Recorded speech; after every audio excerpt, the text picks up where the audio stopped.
प्रीतम ने आज कुछ ज़्यादा ही पी रखी थी, इसलिए वो गाड़ी भी ठीक ढंग से नहीं चला पा रहा था।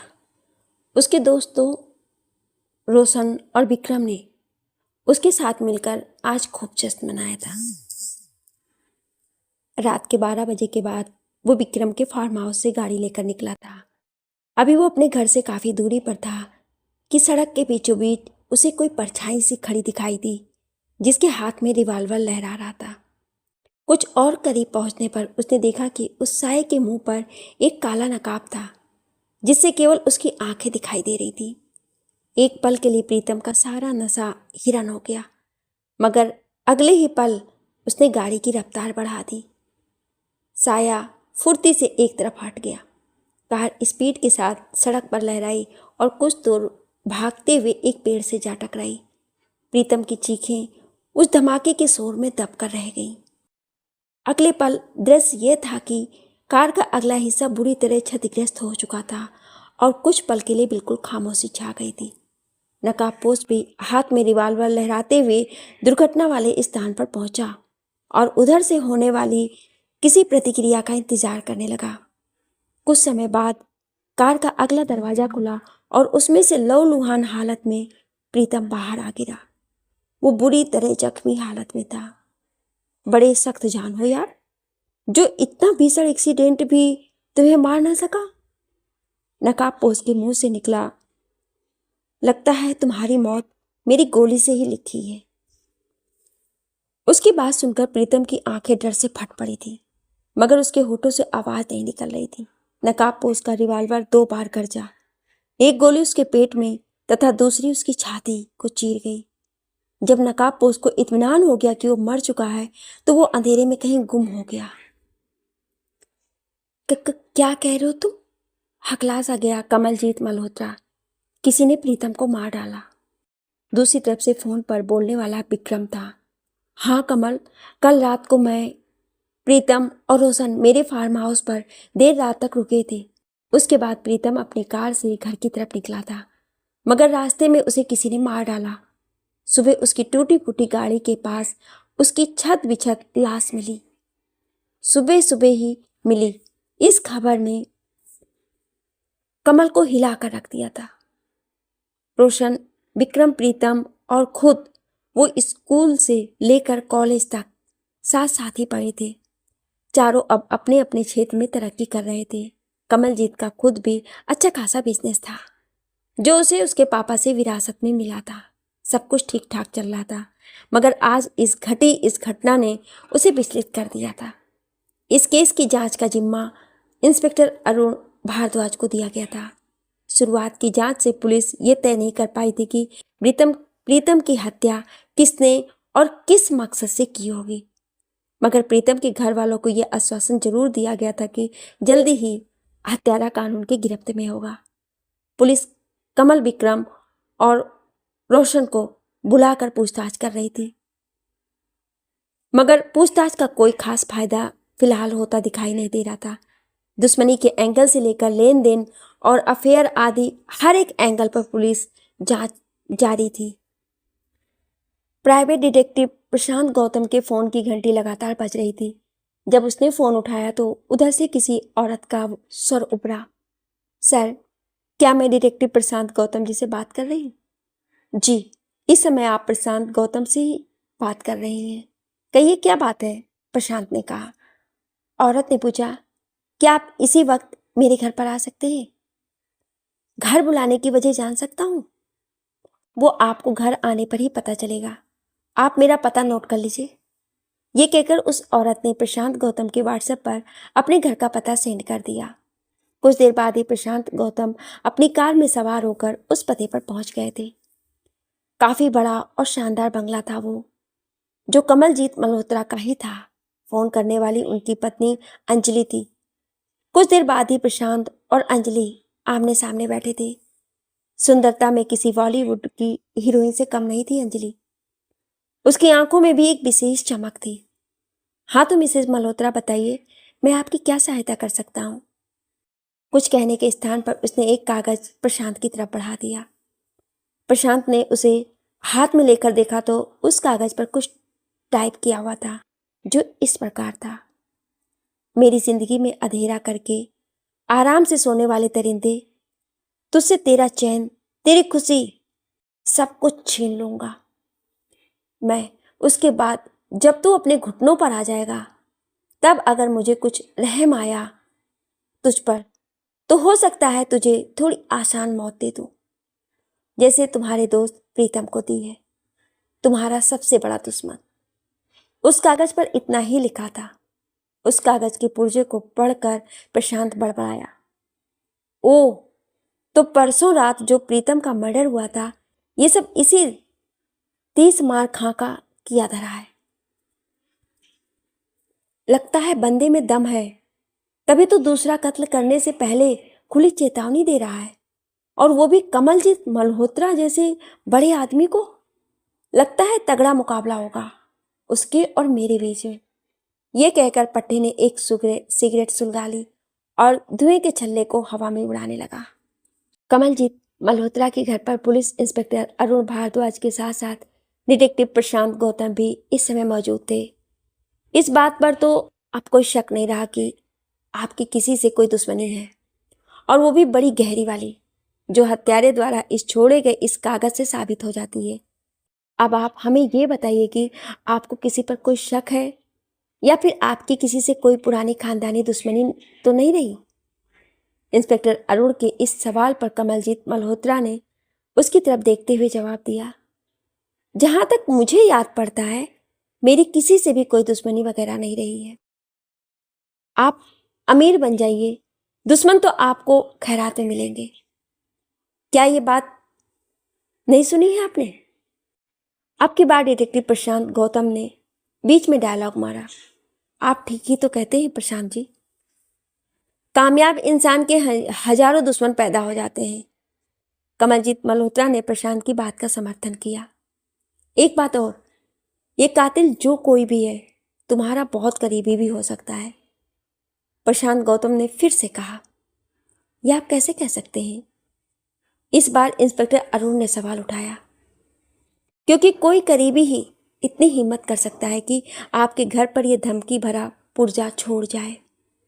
दूसरी बात ये कि उसे ये भी पता है कि तुम्हारे घर के भीतर सीसीटीवी कैमरे लगे थे, इसलिए वो इस कागज को तुम्हारे घर के बाहर बगीचे में छोड़ गया, वो भी इस तरह कि तुम्हारे नौकर बेजू की नज़र पौधों में पानी देते हुए उस पर पड़ गई।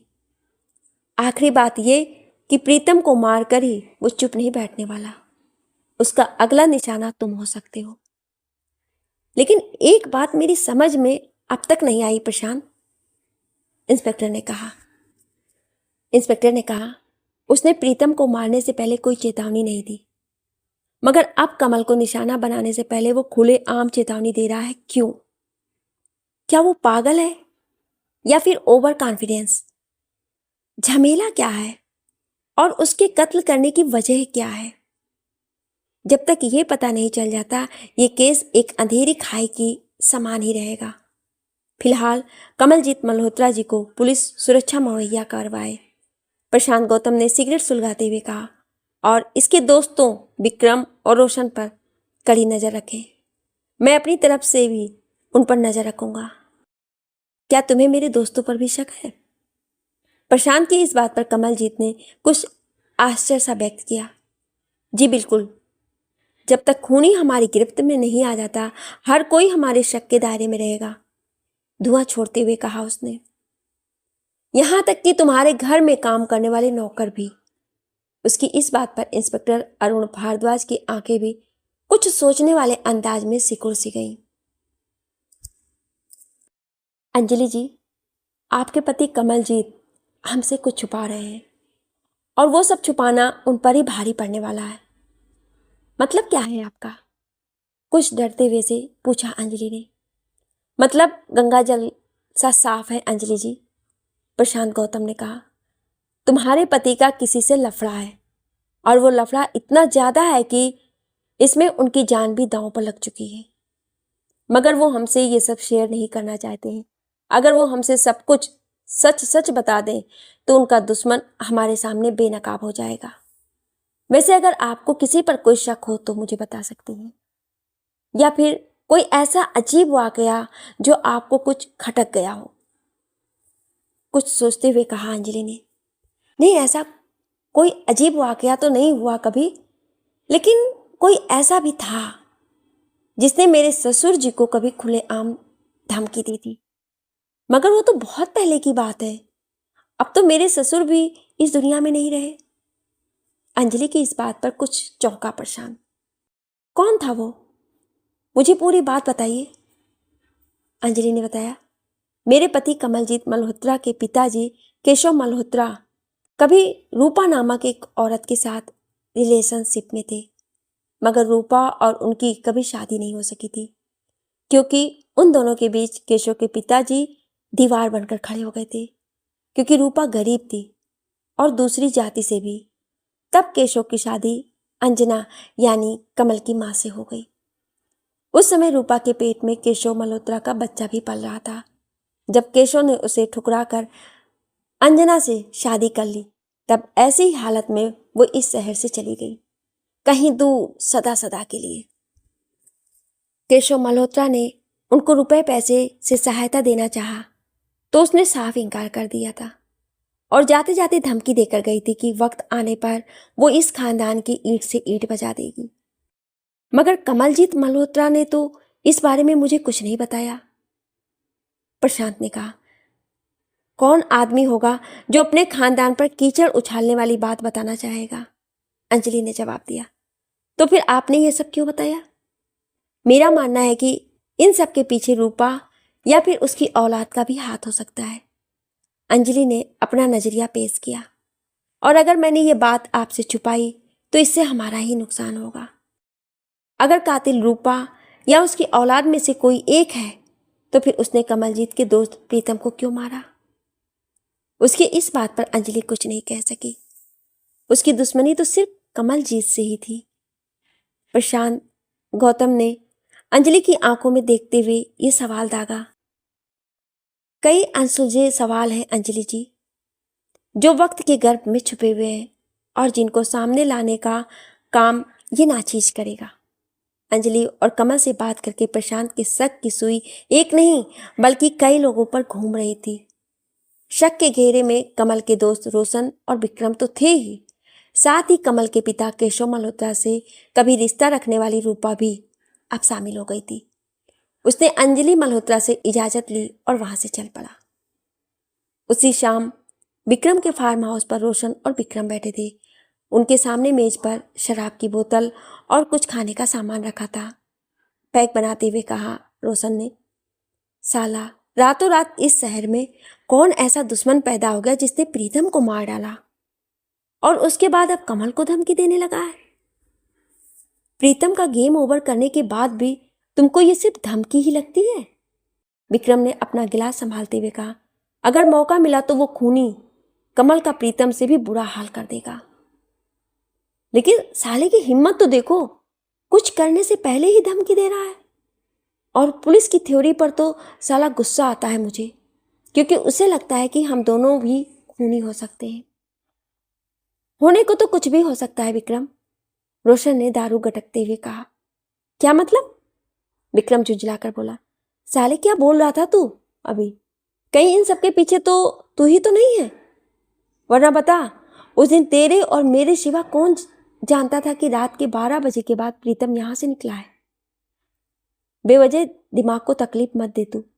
बेकार में शक के कीड़े पैदा हो रहे हैं तेरे भेजे में। और वैसे भी अगर इन सब के पीछे अगर तू हुआ तब क्या? अभी वह दोनों इस पर मजारी कर ही रहे थे कि उसी समय फार्म हाउस की दीवार फांद कर कोई साया भीतर घुस रहा था, जिसके शरीर पर काले कपड़े थे और चेहरा भी उसी रंग के नकाब से ढका हुआ था। ये ठीक वही नकाब पोष लग रहा था जिसने प्रीतम को मौत के आगोश में सुनाने का काम किया था। भीतर घुसकर उसने चौकन्नी निगाहों से इधर उधर देखा और धीरे धीरे बढ़ता हुआ भीतर बने हुए कमरों में घुसने का रास्ता ढूंढने लगा। अंदर एक कमरे में बैठे हुए विक्रम और रोशन पर शराब अपना असर दिखा चुकी थी और वे दोनों अब एक दूसरे से उलझे हुए थे। वे दोनों ही इस बात से बेखबर थे कि नकाबपोश एक खिड़की के जरिए अंदर दाखिल हो चुका था और सांस रोके दीवार के सहारे चिपक कर खड़ा था। थोड़ी देर बाद रोशन टॉयलेट जाने के लिए झूमता हुआ सा उठा और वहाँ से थोड़ी दूर मौजूद टॉयलेट में चला गया। अब वहाँ पर सिर्फ विक्रम रह गया था। ठीक उसी पल एकदम से उसके सामने आ गया वो नकाबपोश।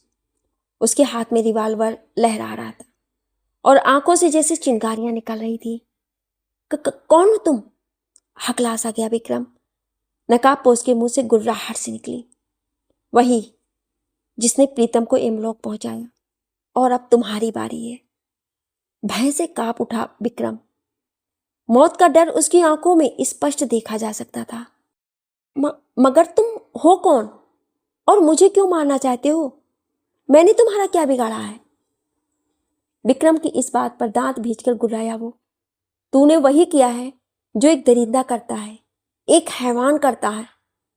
ठीक उसी पल वहां पर रोशन भी आ पहुंचा। ये नजारा देखकर वो भी डर गया। अचानक से उस नकाबपोश की उपस्थिति ने उसकी भी हवा निकाल दी थी। पसीने की बूंदें उसके माथे पर स्पष्ट देखी जा सकती थी। उसे भी धमकाते हुए वहीं कुर्सी पर बैठा लिया उस नकाबपोश ने और दहाड़ा, अपना फोन निकाल। जन्मजात गुलाम की तरह रोशन ने अपनी जेब से फोन निकाला। डिटेक्टिव प्रशांत गौतम को फोन लगा और उसे बता कि प्रीतम के बाद अब विक्रम की लाश गिरेगी। अगर हिम्मत है तो आकर बचा ले। ये सब सुनकर विक्रम के फरिश्ते कूच कर गए। सूखे पत्ते से कांप उठा वो। नहीं, मुझे मत मारो। रुपया पैसा जो कहोगे तुमको मिलेगा, मगर मुझे छोड़ दो। फिर से गुर्राया नकाबपोश। पैसे के दम पर तू अपने गुनाहों के दाग नहीं धो सकता हरामजादे, क्योंकि वो दाग तेरे खून से धुलेंगे। मरता क्या ना करता। कांपते रोशन ने प्रशांत गौतम को फोन लगाया और जो नकाबपोश ने कहने को बोला था वही सब बोल दिया। फोन कटते ही नकाबपोश ने विक्रम पर गोली चला दी, जो सीधी विक्रम के सीने को चीर गई। खून का फव्वारा उसके जिस्म से फूट पड़ा और मुंह से निकली दिल को दहला देने वाली चीखें। कटे पेड़ सा जमीन पर गिरा विक्रम और कुछ देर छटपटाकर शांत हो गया। मुंह बाए हुए ये सब देख रहा था रोशन, और वो नकाबपोश किसी अजूबे की तरह वहां से गायब हो गया था। जब तक पुलिस इंस्पेक्टर अरुण भारद्वाज और डिटेक्टिव प्रशांत गौतम विक्रम के फार्म हाउस पहुंच पाते, हत्यारा विक्रम को मारकर भाग चुका था। अपने काम को अंजाम तक पहुंचाकर हत्यारा इस तरह से गायब हो चुका था जैसे गधे के सिर से सींग। इस हृदय विदारक खबर ने सभी को झंझोड़ कर रख दिया था। प्रशांत गौतम और पुलिस सभी हैरान और परेशान थे। कमलजीत मल्होत्रा के तो इस खबर ने होश ही उड़ा दिए थे। प्रीतम के बाद विक्रम को भी इस नकाबपोश हत्यारे ने बेरहमी से कत्ल कर डाला था। फार्म हाउस को सील कर दिया गया था, मगर मौकाए वारदात से कोई ऐसा सबूत नहीं मिला था जिससे हत्यारे तक पहुंचा जा सके। ले देकर एक रोशन ही था जो इस वारदात का इकलौता गवाह था, क्योंकि उनका शक रोशन पर ही था। मगर प्रशांत गौतम का मानना था कि कातिल रोशन नहीं बल्कि कोई और ही है, कोई ऐसा जिस पर अब तक किसी का शक भी नहीं गया हो। कौन है कातिल? एक के बाद एक हो रहे इन कत्लों की वजह क्या है? सुलझने के बजाय और ज्यादा उलझ गया था ये मामला। ऊपर से उस हत्यारे की हिमाकत तो देखो। विक्रम को गोली मारने से ठीक पहले रोशन के जरिए प्रशांत तक ये बात पहुंचाना कि वो विक्रम को मारने जा रहा है। एक तरह से खुला चैलेंज था ये पुलिस और डिटेक्टिव प्रशांत गौतम के लिए।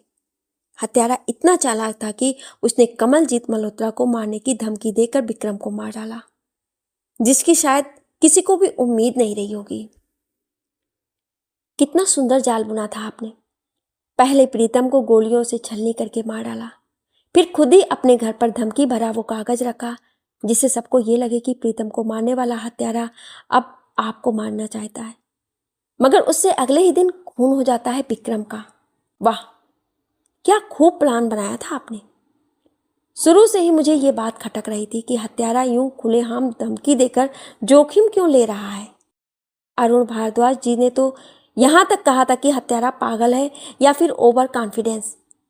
तब मैंने कहा था कि हत्यारा कोई ऐसा आदमी है जिस पर अभी तक किसी का शक नहीं गया है, जैसे कि तुम। हाँ, ये सारा खेल तुम्हारा ही रचाया हुआ है कमलजीत मल्होत्रा।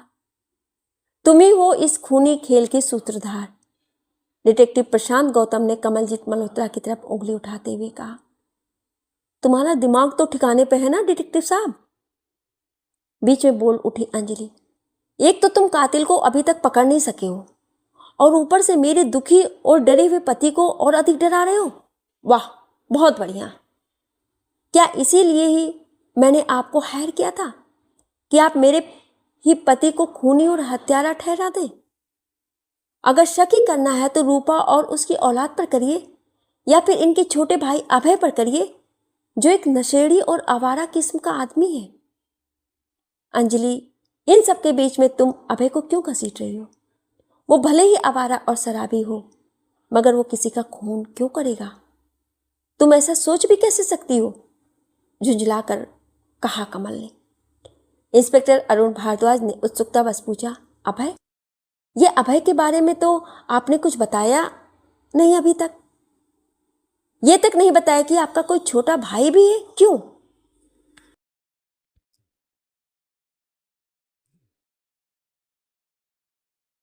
क्योंकि मैंने ये सब जरूरी नहीं समझा।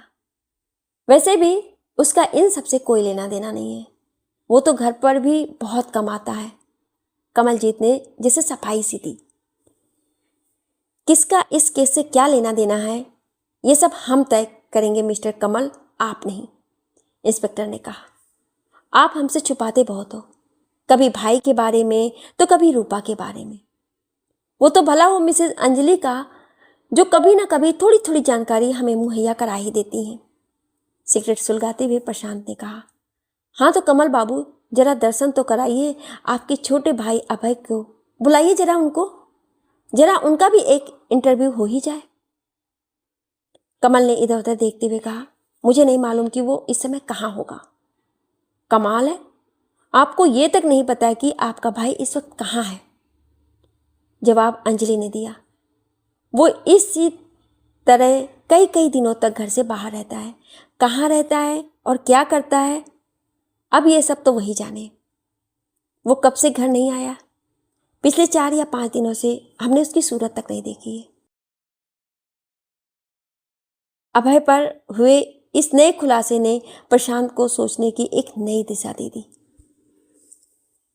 वो लंबा तगड़ा युवक जिसकी उम्र 30 के आसपास रही होगी, उसने फोन पर कहा, लेकिन अगर फोन पर हम इस तरह की बात करेंगे तो पुलिस कॉल डिटेल के आधार पर हम तक पहुंच सकती है। दूसरी तरफ से गुर्राहट सी उभरी, तुम इस बात की चिंता मत करो और काम की बात सुनो। तुम मेरे मन मुताबिक काम करोगे तो मैं तुम्हें तुम्हारे मन मुताबिक पैसा दूंगा। दांत भींच कर गुर्राया हुआ वो युवक उस दरिंदे से बदला लेने के लिए, तो मैं बिना पैसे भी सब कुछ करने को तैयार हूं। गुड। दूसरी तरफ से खुशी भरा स्वर उभरा, अब जो मैं कहता हूं उसको ध्यान से सुनो। आज रात को ही तुम अपने दुश्मन को खत्म करोगे। काम होते ही तुम्हारे अकाउंट में पैसे ट्रांसफर हो जाएंगे। उसकी बात सुनकर पूछा उस युवक ने, मेरी दुश्मनी का तो तुमको सब पता है, मगर तुम उसे मरवाने के लिए इतने उतावले क्यों हो रहे हो? तुम्हारी क्या दुश्मनी है कमलजीत मल्होत्रा से? दूसरी तरफ से गुर्राहट सी उभरी, तुम अपने काम से मतलब रखो। मेरे बारे में सोचने की गुस्ताखी ना ही करो तो बेहतर होगा तुम्हारे लिए। उसके लहजे में कुछ ऐसा था जिससे उस युवक की और आगे कुछ पूछने की हिम्मत नहीं हुई। उसने फोन काट दिया और कमलजीत मल्होत्रा को खत्म करने का प्लान बनाने में दिमाग खपाने लगा। वो साया अंधेरी गलियों में बढ़ता जा रहा था। सिर पर हैट कुछ इस तरह पहनी हुई थी कि उसका चेहरा ठीक से दिखाई ना दे। लंबा कोट पहने हुए था वो, हाथों में दस्ताने और पैरों में काले रंग के जूते थे। कोट के खड़े कॉलर उसके चेहरे को और ज्यादा ढकने का काम कर रहे थे। उसने अपने हाथ में लिए हुए फोन को एक जगह रुककर नीचे गिरा दिया और एक पत्थर से उसको कुचल डाला। इतना काम करके वो आगे बढ़ गया और बहुत सी गलियों से गुजरने के बाद वो एक गंदी सी बस्ती में जाकर एक पुराने से घर के सामने रुक गया। उसने घड़ी में समय देखा और फिर उस घर का दरवाजा खटखटाया।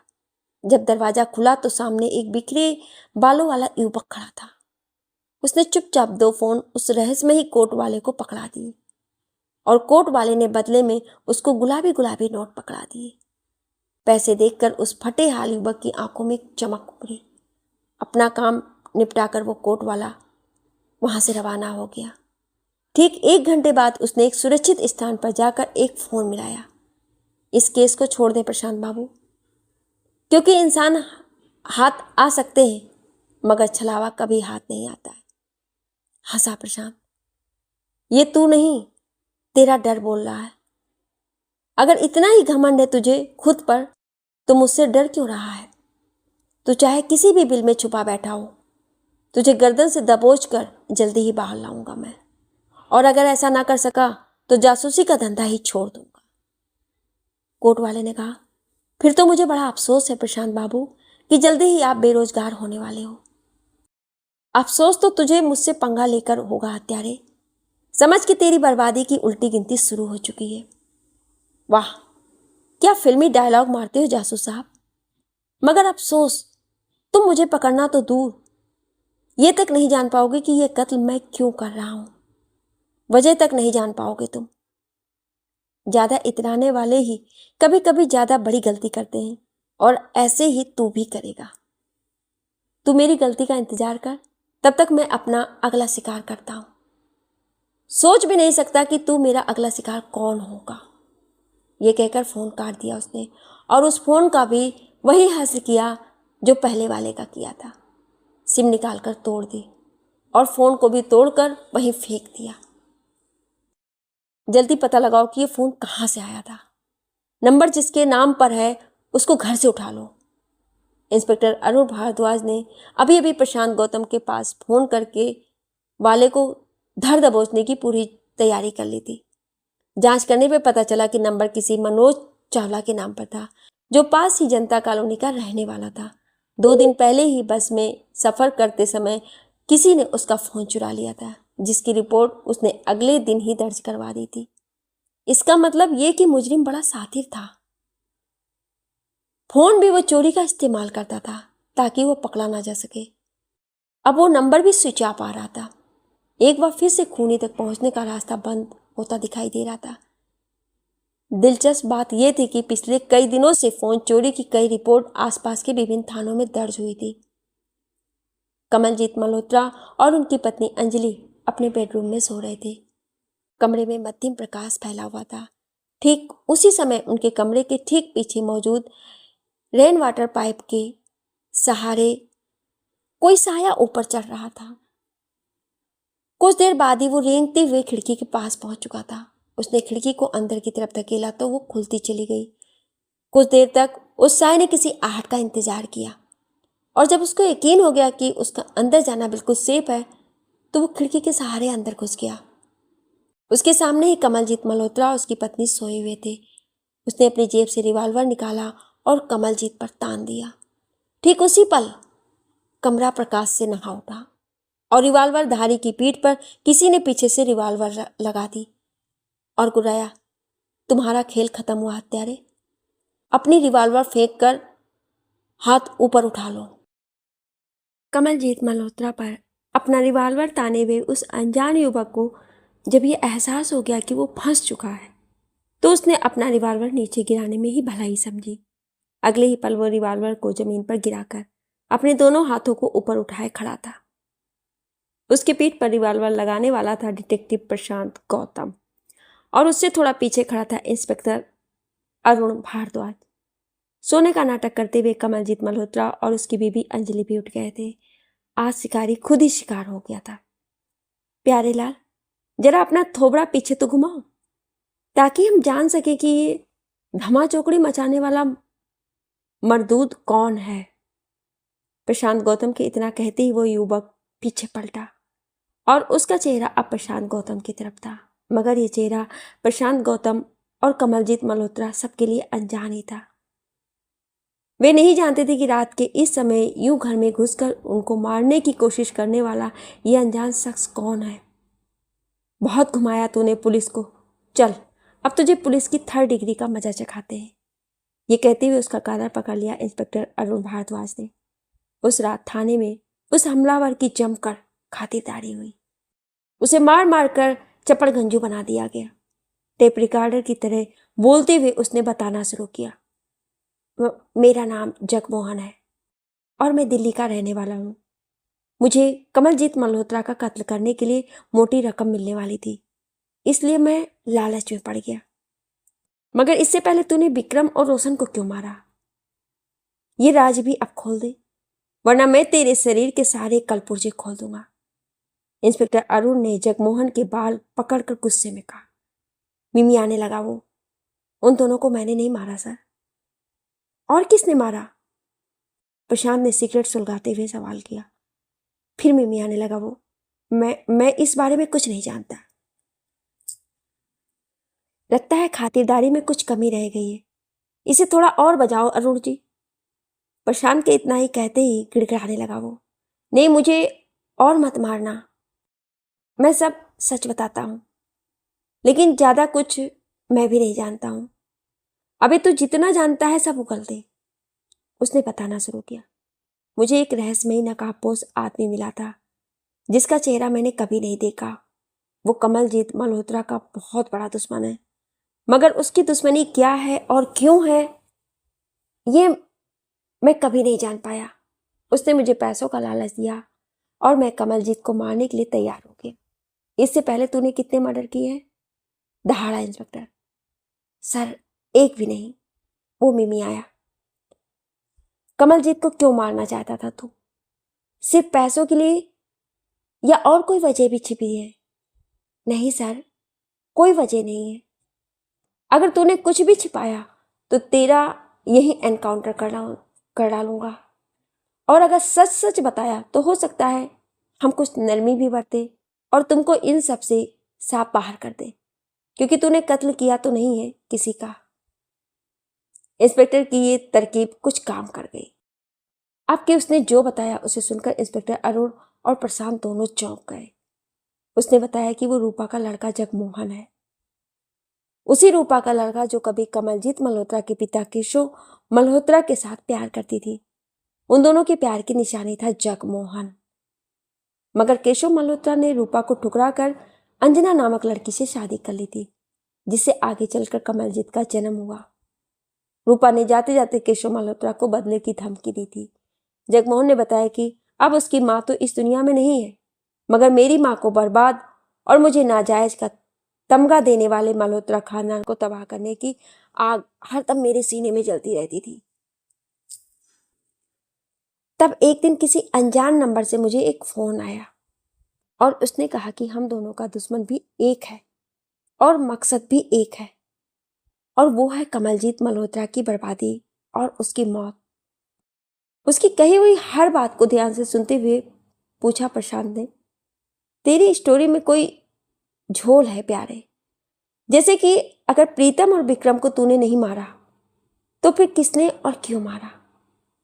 सवाल नंबर 2, तूने कमल पर हमला किया क्योंकि तू उससे बदला लेना चाहता था, मगर प्रीतम और विक्रम ने किसी का क्या बिगाड़ा था जो उनको मारा गया? ये मुझे नहीं मालूम सर, मैं तो बस कमलजीत मल्होत्रा को मारना चाहता था, जगमोहन ने कहा, क्योंकि उसके बाप ने मेरी माँ की जिंदगी में जहर घोल दिया था। इंतकाम की आग ने मुझे अंधा बना दिया था। मगर हम अंधे नहीं हैं मिस्टर जगमोहन, इंस्पेक्टर अरुण ने उसे आंखें दिखाते हुए कहा। यूं तुम्हारा बार बार अलग कहानी सुनाना तुम पर और संदेह पैदा कर रहा है। नहीं सर, मेरा विश्वास कीजिए, इस बार मैंने कोई झूठ नहीं बोला है, मैं बिल्कुल सच कह रहा हूं। विक्रम और प्रीतम के कत्ल से मेरा कोई लेना देना नहीं है, जगमोहन ने मरे से स्वर में कहा। उसके बार बार एक ही बात पर अडिग रहने से अब इंस्पेक्टर अरुण भारद्वाज और डिटेक्टिव प्रशांत गौतम भी उसकी कई बातों को सच मानने को विवश दिखाई दे रहे थे। मगर एक बात उनको उलझाए हुए थे कि अगर प्रीतम और विक्रम को मारने वाला जगमोहन नहीं है तो फिर कौन है? अगर जगमोहन मात्र एक मोहरा है तो फिर वो कौन है जो इन सब घटनाओं का जनक है? और इन कत्लों की वजह क्या है? बदला या फिर कुछ और? फिलहाल ये सारे सवाल वक्त के गर्भ में छिपे हुए थे। जब इस बात का पता कमलजीत मल्होत्रा को लगा कि रात को उसे मारने के लिए जो युवक उसके घर में घुसा वो रूपा की औलाद जगमोहन है, तो वो हैरान रह गया। उसकी पत्नी अंजलि भी अजीब सी बेचैनी से भर उठी। एक बात जो इंस्पेक्टर अरुण को और खटक गई थी, वो उसने प्रशांत से पूछ ही ली। एक बात मुझे समझ नहीं आई प्रशांत, कि तुमने इन हत्याओं के पीछे कमलजीत को जिम्मेदार क्यों ठहराया, जबकि मुझे नहीं लगता कि उसके खिलाफ ऐसा कोई ठोस सबूत हमारे पास मौजूद है।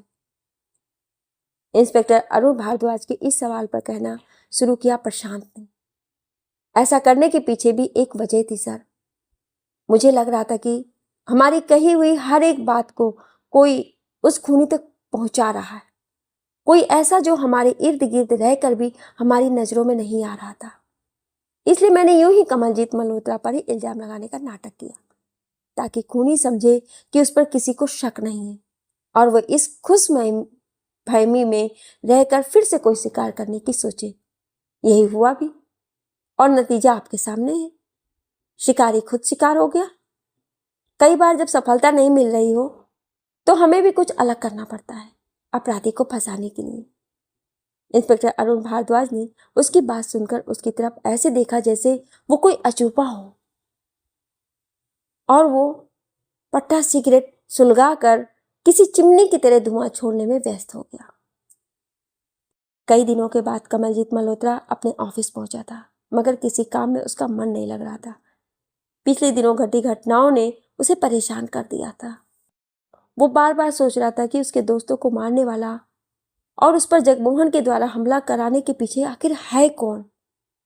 वो भी इन बातों में गुम ही था कि उसके सामने रखे हुए फोन की घंटी खनखना उठी।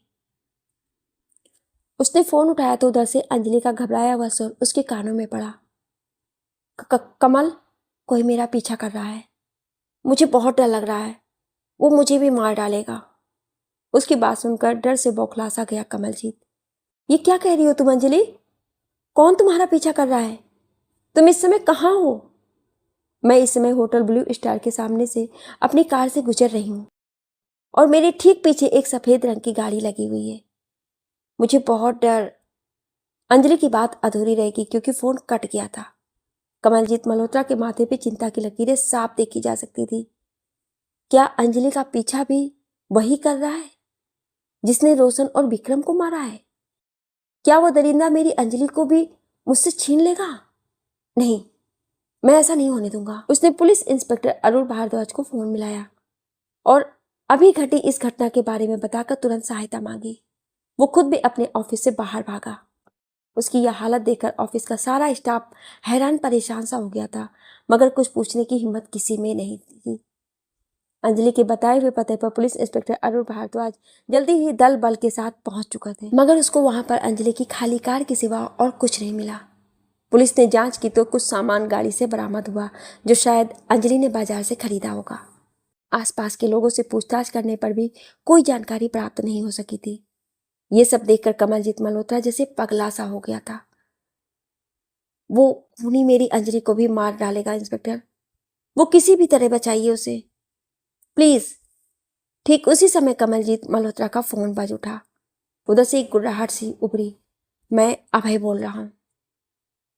बड़े भैया, तुम्हारी अंजलि मेरे पास है, मैंने ही उसको किडनैप किया है।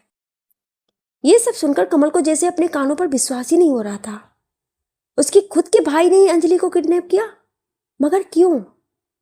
उसका दिमाग जैसे चकरा रहा था। हर रोज हो रहे नए खुलासों से वो हैरान और परेशान हो चुका था। अगले पल ही कमल गुस्से में चिल्लाया, क्यों किया तुमने ऐसा? आखिर क्या कमी रह गई थी हमारे प्यार में जो तुम इतना गिर गए? मगर उधर से फोन कट चुका था।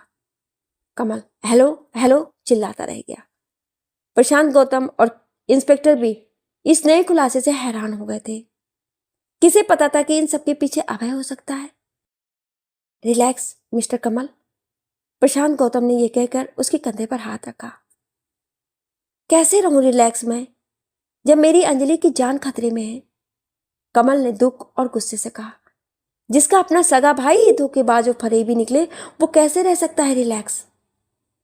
अगर उसे अंजलि को इतनी जल्दी मारना होता तो वो उसको किडनैप नहीं करता, सीधे सीधे रोशन और विक्रम की तरह ही गोली मार देता। मगर उसने ऐसा नहीं किया। इसके पीछे उसका क्या मकसद है? पैसे की डिमांड या फिर कुछ और?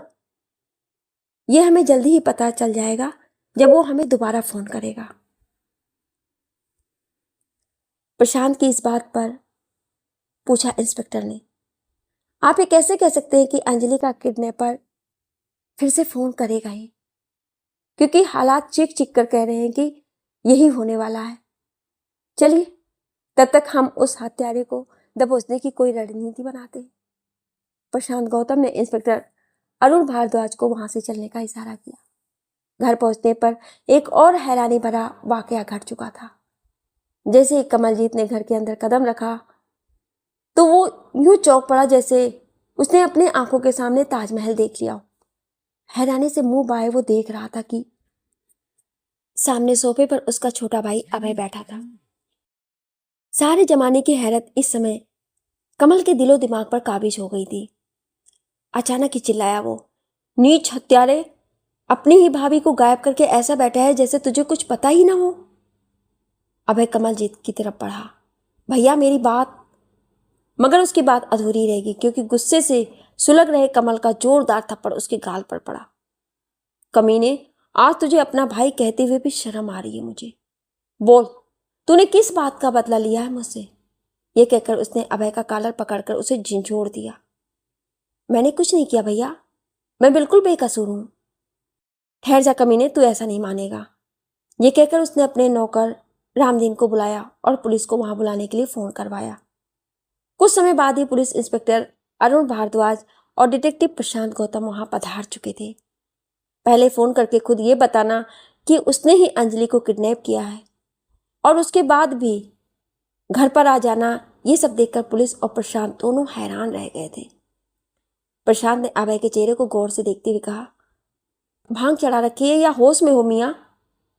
पहले अपनी ही भाभी को किडनैप करते हो और उसके बाद आराम से वापस घर लौट आते हो जैसे कि कुछ हुआ ही ना हो। मैंने किसी को किडनैप नहीं किया, अभय ने अपनी सफाई दी। अब इंस्पेक्टर ने कमल जी से कहा, जो आवाज आपने फोन पर सुनी थी क्या वो अभय की नहीं थी मिस्टर कमलजीत? बिल्कुल इसी की आवाज थी अरुण साहब। मैं भला आवाज पहचानने में गलती कैसे कर सकता हूं? इसी ने मेरी अंजलि को किडनैप किया है, खुद कबूला है इसने फोन पर। मैंने कब कहा कि वो आवाज मेरी नहीं थी? हाँ, वो फोन मैंने ही किया था। अब प्रशांत अभय को ऐसे देखने लगा जैसे वो कोई अजूबा हो। तुमने फोन किया कि भैया मैंने अंजलि को किडनैप किया है, एम आई राइट? हाँ किया। उसके बाद भी तुम कह रहे हो कि तुम किडनैपर नहीं हो, एम आई राइट? हाँ, ये सच है कि मैंने अंजलि को किडनैप नहीं किया। यह हरामखोर ऐसे नहीं मानेगा अरुण साहब। इसको थाने में ले जाकर इसकी चमड़ी उधेड़ दीजिए। तब ये तो क्या, इसके फरिश्ते भी सब कुछ कबूलेंगे, कमलजीत ने कहा। कुछ समय बाद अभय पुलिस गिरफ्त में लिया जा चुका था। कमलजीत जैसे बड़े आदमी का भाई होने के कारण पुलिस उससे कुछ नरमी से पेश आकर पूछताछ कर रही थी। उसने पुलिस के सामने जो कुछ बताया उसे सुनकर एक बार फिर से सभी हैरान रह गए। अभय ने बताया, पिछले कई दिनों से मैं अपने दोस्त प्रिंस और अमित के साथ था।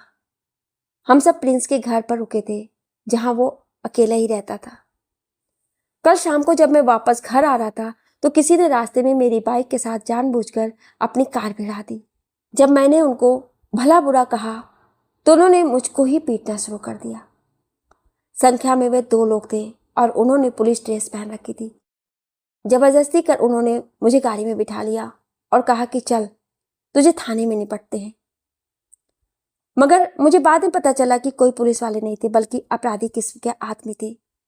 वे किसी अनजान जगह पर मुझे ले गए और उन्होंने मुझ पर रिवाल्वर तान कर धमकी दी कि जैसा हम कहें वैसा करते जाओ, वरना तेरी लाश का भी पता नहीं चलेगा किसी को।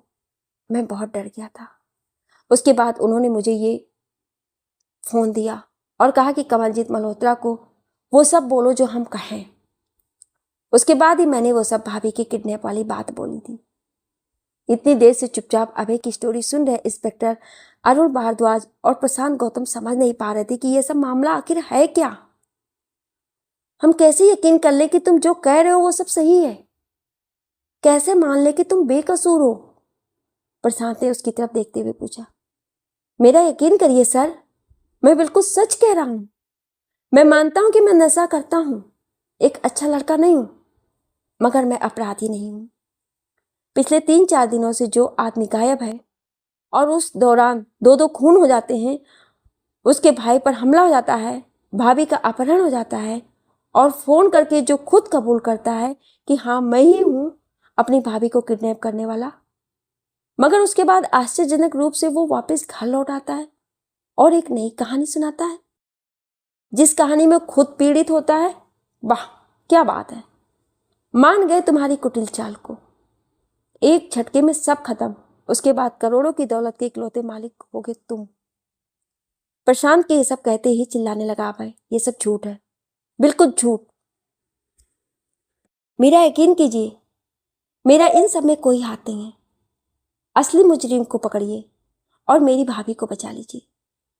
इंस्पेक्टर अरुण ने कहा, अंजलि जी को तो हम बचा ही लेंगे, लेकिन फिलहाल तुमको हवालात में सड़ना होगा, क्योंकि सारे हालात चीख चीख कर कह रहे हैं कि तुम भी इन सब के पीछे हो सकते हो।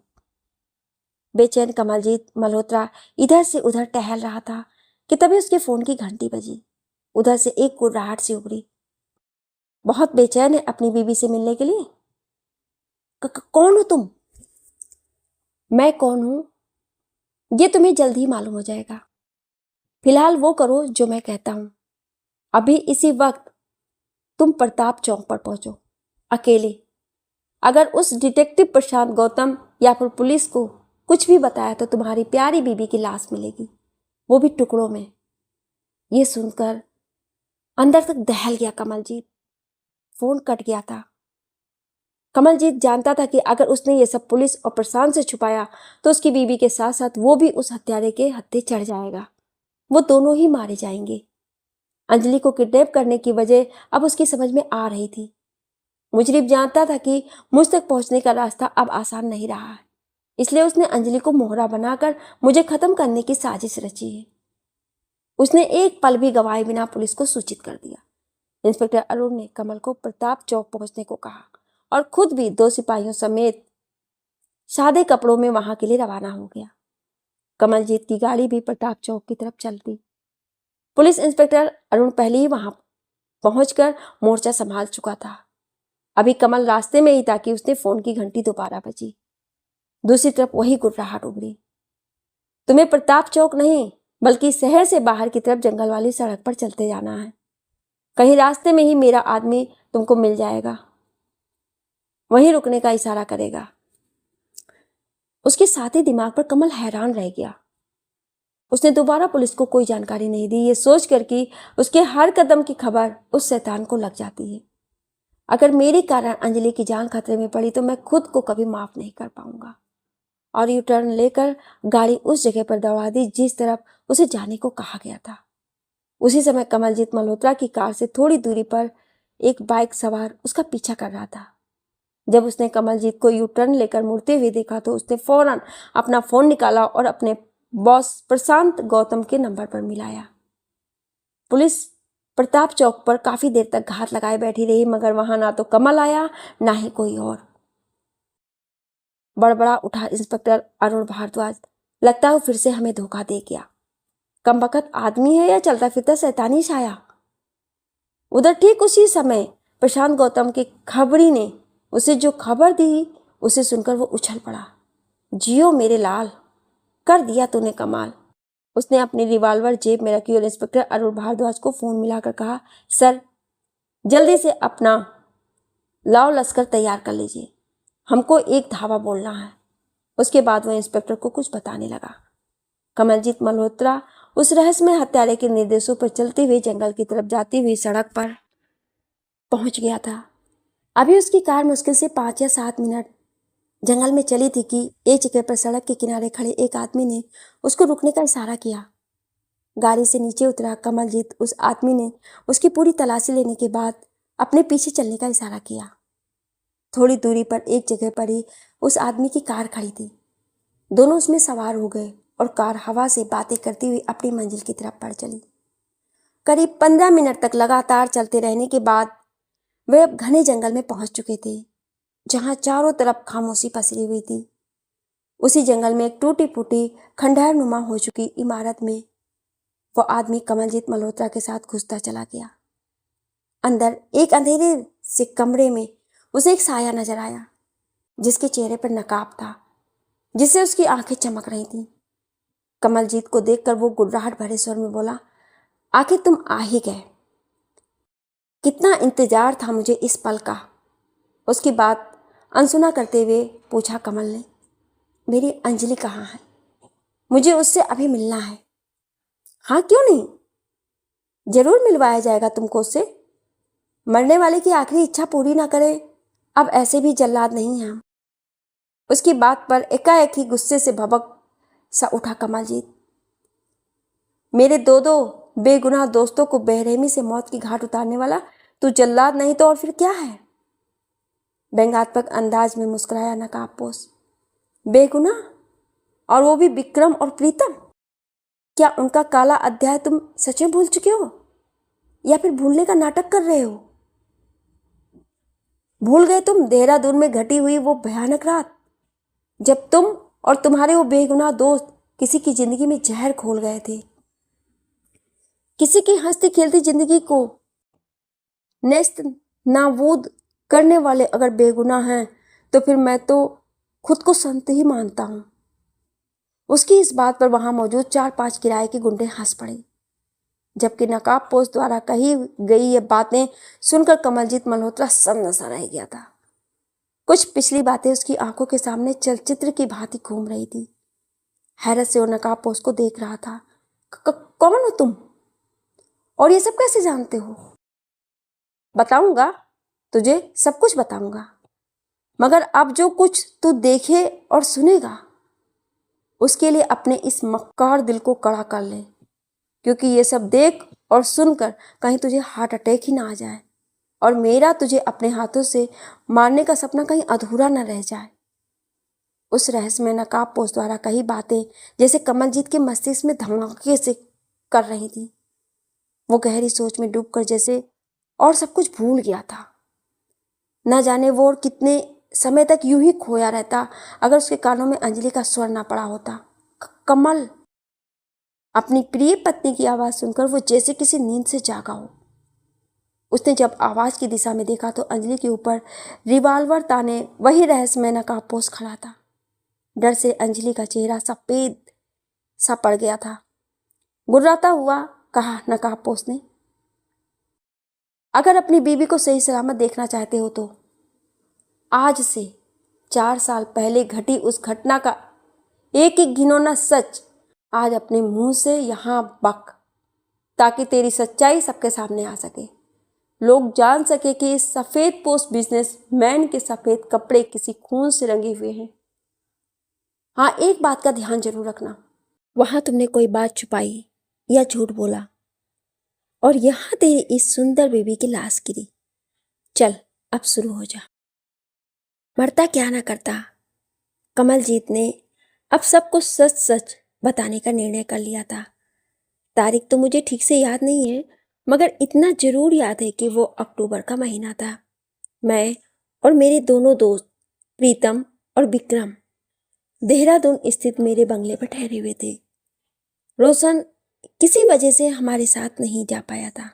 वहां पर मेरी मुलाकात सुधा नामक एक लड़की से हुई थी जो बहुत ही सुंदर थी। जब पहली बार मैंने उसको देखा तो बस देखता ही रह गया था। उस समय मेरी शादी नहीं हुई थी। मैंने उसी समय ये मन में ठान लिया था कि हर हाल में मुझे सुधा को हासिल करना है।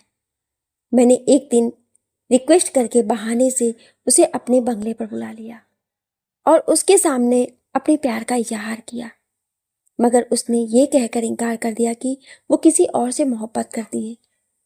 मुझे उसका इनकार करना अपनी तौहीन लगी। उसने मेरे दोस्तों के सामने ही सीधे सीधे ना कर दिया। मैंने और मेरे दोस्तों ने शराब पी रखी थी। अपमान और गुस्से की आग ने जैसे मेरे सोचने समझने की शक्ति को खत्म ही कर दिया था। मैंने गुस्से में सुधा का हाथ पकड़ लिया और चिल्लाया, तुम जानते भी हो कि मैं कौन हूं? तेरे जैसी 1000 लड़कियां खरीद सकता हूं मैं, समझी? मेरी एक घिनौनी हरकत उसे इतनी नागवार गुजरी कि उसने एक झन्नाटेदार थप्पड़ मेरे मुंह पर रसीद कर दिया। उसकी इस हरकत ने मेरे अंदर मौजूद हैवान को जैसे जगा दिया था। मैं अपने इस अपमान से जैसे पागल हो ही गया था। मैंने अपने दोस्तों के साथ मिलकर इतना कहकर रुक गया कमलजीत मल्होत्रा। रुक क्यों गया दरिंदे? चीखा वो नकाबपोश। अपने घिनौने कारनामों का एक एक सच बताते हुए तेरी जबान क्यों लड़खड़ा गई? तेरी जबान तालू से क्यों चिपक गई? आगे की कहानी मैं बताता हूं दरिंदे। तूने और तेरे दोस्तों ने मिलकर रात भर सुधा का बलात्कार किया। उसके जिस्म के साथ साथ उसकी आत्मा को भी कलंकित कर डाला। और जब रोती सिसकती हुई उस अबला ने पुलिस की धमकी दी तो तूने और तेरे बेरहम दोस्तों ने मिलकर उसे मौत के घाट उतार दिया। ये कहते कहते उस नकाबपोश की आंखों से आंसू छलक पड़े, मगर शीघ्र ही खुद को संभाले हुए उसने फिर से कहना जारी रखा। उसके बाद वही सब जांच का नाटक हुआ। हत्या को आत्महत्या बताया गया और बलात्कार का तो कहीं जिक्र ही नहीं हुआ, क्योंकि तेरे सर पर वहां के एक बड़े नेता का हाथ था। तू और तेरे दोस्त आसानी से बच गए और फिर वहां से भागकर वापस अपने शहर आ गए। सुधा का लाचार बाप गोविंद इस सदमे को सहन न कर सका और हार्ट अटैक से उसकी मौत हो गई। पीछे रोता बिलखता रह गया सुधा का बदनसीब भाई तन्मय, यानी कि मैं। ये कहकर उसने अपने चेहरे से नकाब उतारकर फेंक दिया। नकाब के नीचे जो चेहरा निकला उसे कमलजीत ने आज से पहले कभी देखा ही नहीं था। वो एक आकर्षक युवक था, मजबूत शरीर का मालिक, जो इंसाफ ये लाचार कानून नहीं कर पाया। अब वो इंसाफ मैं करूंगा, तेरी हस्ती मिटाकर। ये कहते हुए उसने अपना रिवॉल्वर कमलजीत की तरफ गोली चलाने के लिए तान दिया। कमलजीत ने आंखें मूंद ली, क्योंकि उसके बचने की अब कोई उम्मीद नहीं रही थी। इतनी जल्दी भी क्या है नकाबपोश कातिल उर्फ तन्मय? उसी समय प्रशांत गौतम की आवाज वहां पर गूंजी। कानून के साथ यूं खिलवाड़ करना भी अच्छी बात नहीं है मियाँ, गुर्राया तन्मय। कानून क्या बस कमलजीत मल्होत्रा जैसे गुनाहगारों की रखवाली के लिए ही बना है? उस दिन कहाँ था ये कानून जब मेरी मासूम बहन सुधा का रेप करके ये कमलजीत मल्होत्रा और इसके दरिंदे दोस्त साफ बच निकले थे? मगर मैं तुम्हारे बेबस कानून का मोहताज नहीं हूं। अपने इन्हीं हाथों से मैंने प्रीतम और विक्रम का खून किया है और अब कमलजीत के मरने की बारी है। ऐसी कोई गुस्ताखी हरगिज न करना जिसमें हमें तुम पर गोली चलाने पर मजबूर होना पड़े। अगर जिंदा रहने की ख्वाहिशमंद हो तो रिवॉल्वर नीचे गिराकर हाथ ऊपर उठा लो। इस बार आवाज इंस्पेक्टर अरुण भारद्वाज की थी और उसके बाद उम्मीद के विपरीत तन्मय और उसके गुंडे हथियार गिराकर हाथ ऊपर उठाए खड़े थे। ये सब देखकर कमलजीत मल्होत्रा की जान में जान आ गई। एक पल पहले उसका जो चेहरा डर से भक पड़ा हुआ था, अब उस चेहरे पे कुछ राहत के भाव आ गए थे। उसने अंजलि की ओर अपने कदम बढ़ा दिए थे। इंस्पेक्टर अरुण और अन्य पुलिसकर्मियों ने सभी गुंडों को काबू में कर लिया था। सब कुछ उनके नियंत्रण में लग रहा था कि उसी समय एक ऐसी घटना घट गई जिसने सभी को हिलाकर रख दिया। कुछ ऐसा हुआ जिसकी उम्मीद किसी को नहीं थी। प्रशांत गौतम जैसे धुरंधरों के छक्के छूट गए। दरअसल जब पुलिस और प्रशांत सभी का ध्यान तन्मय और उसके साथियों की तरफ था, ठीक उसी समय अंजलि ने अपने पास पड़ी हुई तन्मय की रिवॉल्वर उठाई और अपनी तरफ बढ़ते हुए कमलजीत मल्होत्रा पर ताबड़तोड़ गोलियां बरसा दी। 3 से 4 गोलियां कमलजीत मल्होत्रा के सीने और पेट में समा गई। जमाने भर की हैरत और दर्द लिए कटे वृक्ष सा जमीन पर गिरा हुआ वह और कुछ पल छटपटाकर शांत पड़ गया। इस समय अंजलि के चेहरे पर विजयी मुस्कान तैर रही थी। उसे अपने किए पर कोई पछतावा नहीं था। अपनी ही मांग का सिंदूर पोंछकर वो भी खुश थी, मगर क्यों? पुलिस की गिरफ्त में खड़े तन्मय ने जब कमलजीत मल्होत्रा का खात्मा होते देखा तो बड़ा खुश हुआ। उसने नजरों ही नजरों में अंजलि के इस कृत्य पर उसको जैसे बधाई सी दी। एकाएक हुए इस हत्याकांड ने इंस्पेक्टर अरुण भारद्वाज को हैरान करके रख दिया था। प्रशांत गौतम दिलचस्प नजरों से अंजलि को देख रहा था, जिसने अब अपने हाथ में थमा हुआ रिवॉल्वर एक तरफ फेंक दिया था और उसने एक गुर्राहट के साथ कहा, आज मेरा इंतकाम पूरा हुआ। मैं ही हूं इस खूनी खेल की सूत्रधार, मैं ही हूं कातिल। एकाएक हुए इस नए खुलासे ने सबको हैरान करके रख दिया था। अगले दिन पुलिस कस्टडी में अंजलि और तन्मय के सामने पुलिस इंस्पेक्टर अरुण भारद्वाज और डिटेक्टिव प्रशांत गौतम मौजूद थे। कहना शुरू किया प्रशांत ने, अब ये तो बिल्कुल साफ हो चुका है कि कमलजीत मल्होत्रा और उसके दोस्तों विक्रम और प्रीतम की हत्या तुम दोनों ने ही की है। और क्यों की है ये सब भी अब साफ हो गया है। तन्मय की बहन सुधा के बलात्कारी थे वे तीनों, और कानून की आंखों में भी धूल झोंक कर बच गए थे। ये बात भी बिल्कुल ठीक है, मगर एक बात ऐसी है जो अब तक मेरे दिमाग को हिलाए हुए है। उसने अंजलि की आंखों में झांकते हुए कहा, और वो बात यह है कि तुमने कमलजीत मल्होत्रा यानी अपने ही पति को क्यों मार डाला। तन्मय का मामला तो क्लियर है, वो अपनी बहन की गुनहगारों को सजा दे रहा था, इसलिए उसने जुर्म का रास्ता अख्तियार किया। मगर तुम्हारा कमलजीत मल्होत्रा और उसके साथियों ने क्या बिगाड़ा था जो तुमने तन्मय का इन सब में साथ दिया, और क्यों अपने ही पति को मार डाला। अंजलि के सपाट चेहरे पर इस समय जैसे कोई भाव ही नहीं थे। उसने दांत पीसते हुए कहा, वो कमीना मेरा पति कहलाने लायक ही नहीं था। बदला लेने के लिए ही मैंने उसे शादी का नाटक किया था।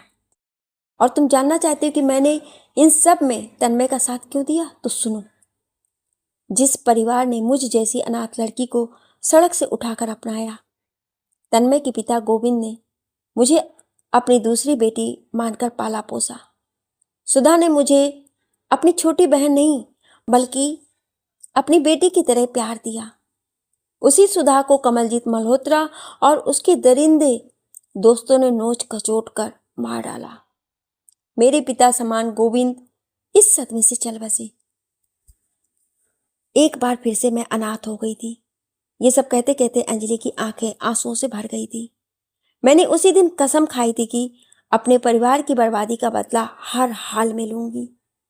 एक बार तो प्रशांत गौतम का दिल भी द्रवित हो उठा उसका सच सुनकर, मगर उसने अपने दिल के भावों को दबाते हुए फिर से पूछा, मगर इन सब के लिए इतना बड़ा प्लान बनाने की क्या जरूरत थी? तन्मय या फिर कोई भी किराए का गुंडा कमलजीत और उसके दोस्तों को आसानी से मार सकता था। इतनी आसान मौत कमलजीत के नसीब में कहाँ थी? उसे तो हर पल थोड़ा थोड़ा मारना चाहती थी मैं। इसीलिए अपनी बेपनाह खूबसूरती का सहारा लेकर तुम कमलजीत की दुनिया में आई और एक कातिल हसीन वाला किरदार अदा कर गई।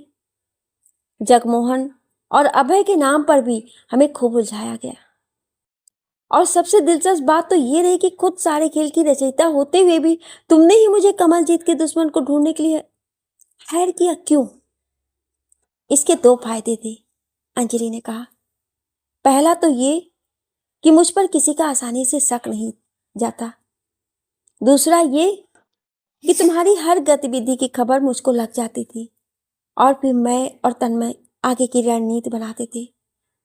इंस्पेक्टर अरुण भारद्वाज ने भी तन्मय से पूछा, हाँ तो मिस्टर तन्मय, अब लगे हाथ ये भी बता दो कि प्रीतम और विक्रम का खून तुमने खुद अपने ही हाथों से किया या फिर तुम्हारे किराए के गुंडे की करामात है ये सब? उन दोनों कमीनों को मैंने ही खुद अपने हाथों से मारा है। तन्मय के चेहरे पर डर के कोई भाव नहीं था। वो नकाबपोश मेरे अलावा कोई दूसरा नहीं था।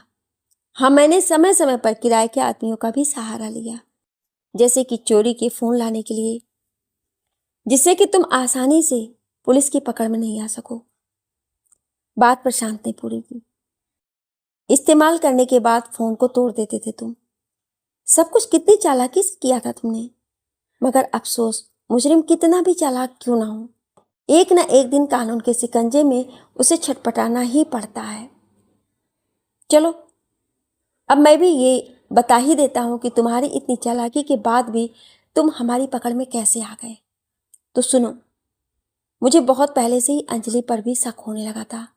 जब मैंने इसकी शादी से पहले की जानकारी ली तो मुझे कुछ ज्यादा पता नहीं चल पाया, मगर इसने जब रूपा और उसकी औलाद यानी जगमोहन की कहानी सुनाकर मेरा ध्यान उनकी ओर आकर्षित किया, और कुछ समय बाद ही जगमोहन कमलजीत पर जानलेवा हमला करते हुए पकड़ा गया। तब मेरा माथा ठनका। यहीं से मेरे शक की सुई अंजलि पर भी घूम गई थी, मगर उस समय तक मैंने ये बात किसी पर जाहिर नहीं होने दी थी। उसके बाद मैंने अपनी खबरी कमलजीत मल्होत्रा के पीछे छोड़ रखे थे। इसलिए जब अंजलि ने अपने किडनैप होने का नाटक रचा और कमलजीत को बुलाया तो मेरे खबरी ने समय रहते मुझे सब कुछ बता दिया था। मगर उस समय हम जानते थे कि कमलजीत मल्होत्रा का पीछा करते हुए ही हम मुजरिम यानी तुम दोनों तक पहुंच सकते हैं, और वैसा ही हुआ भी। मगर अफसोस तुम हमें अपना इंतकाम लेने से नहीं रोक पाए। तन्मय ने कहा, अफसोस तो अब तुम मनाओ बेटा, या तो तुम्हें फांसी होगी या फिर जीवन भर सलाखों के पीछे सड़ते रहोगे। मरने का डर किसको दिखा रहे हो तुम? मर तो हम उसी दिन गए थे मिस्टर जासूस, जिस दिन इस अंधे कानून ने मुजरिमों को खुला छोड़ दिया था और सुधा जैसी मासूम के साथ हुई अन्याय की इतनी बड़ी घटना को दबा दिया गया था। अब तो बस इन दो चलती फिरती लाशों का अंतिम संस्कार होना बाकी। अंजलि ने प्रशांत की आंखों में आंखें डालकर कहा। उसकी इस बात पर चाहते हुए भी कुछ नहीं बोल पाया प्रशांत गौतम, क्योंकि वो भी जानता था कि कहीं ना कहीं हमारे इस सिस्टम की असफलता के कारण ही आज ऐसे हालात पैदा हुए हैं जिसने आज कई जिंदगियां तबाही के रास्ते पर धकेल दी हैं। उसने अंतिम नजर उस कातिल हसीना पर डाली और वहां से बाहर आकर सिगरेट सुलगाने में व्यस्त हो गया। कमरे में कुछ पल के लिए भारी सन्नाटा छा गया था। प्रशांत गौतम बाहर बरामदे में खड़ा सिगरेट के कस पर कस ले रहा था। रात का अंधेरा जैसे और भी गहरा हो गया था। उसके दिमाग में अंजलि और तन्मय की बातें लगातार घूम रही थी। क्या सच में कानून हमेशा न्याय दे पाता है? ये सवाल उसके मन में बार बार उठ रहा था। तभी पीछे से इंस्पेक्टर अरुण भारद्वाज की आवाज आई, प्रशांत चलो, इन्हें कोर्ट में पेश करने की तैयारी करनी है।